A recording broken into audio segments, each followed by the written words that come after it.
నిజంగా చాలా గ్రేట్ అండి. మన ఇండియాలో ఉన్న రాజకీయ నాయకులు గానీ, సినీ యాక్టర్స్ గానీ, ఇంకా చాలామంది విరాళాల రూపంలో అమౌంట్ అయితే ఇస్తా ఉన్నారు. మన ఆర్మీ వాళ్ళందరికీ కూడా చాలా thank you very so much అండి.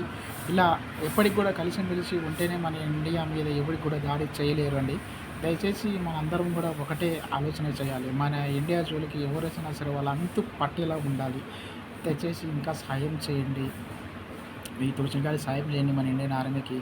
మొన్నటికి మొన్న ఒక జవాన్ అయితే చనిపోయారు. పాపము తన ఫ్యామిలీకి కూడా చంద్రబాబు నాయుడు గారు, జగన్మోహన్ రెడ్డి గారు ఇంకా చాలామంది అయితే సహాయం చేస్తున్నారు. వాళ్ళ ప్రతి ఒక్కరు కూడా మీకు తగిన కాడికి సహాయం చేస్తారని అయితే నేను అనుకుంటున్నాను.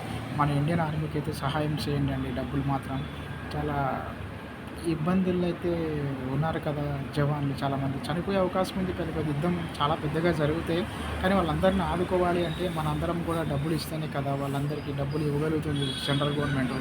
లేకపోతే వాళ్ళకి ఎక్కడి నుంచి వస్తుంది? ఇప్పుడు యుద్ధం జరుగుతున్న సందర్భంగా చాలా నష్టం అయితే వస్తుంది. చాలా ఆయుధాలు అయితే వాడతారు. మళ్ళీ ఆ ఆయుధాలని మనం కొనాలన్నా, తయారు చేయాలన్నా చాలా డబ్బు అయితే అవసరం వస్తుంది.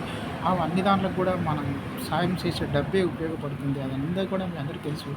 దయచేసి ప్రతి ఒక్కరు కూడా మన ఇండియాలో ఉన్న ప్రతి ఒక్కరు కూడా ఇండియన్ ఆర్మీకి సపోర్ట్ చేయండి. డబ్బులు కూడా సహాయం చేయండి. మీకు తోచిన కాడ సహాయం చేయండి. లక్షల కోట్లు సహాయం చేయండి అని అడగట్లేదు ఆర్మీ వాళ్ళు కూడా.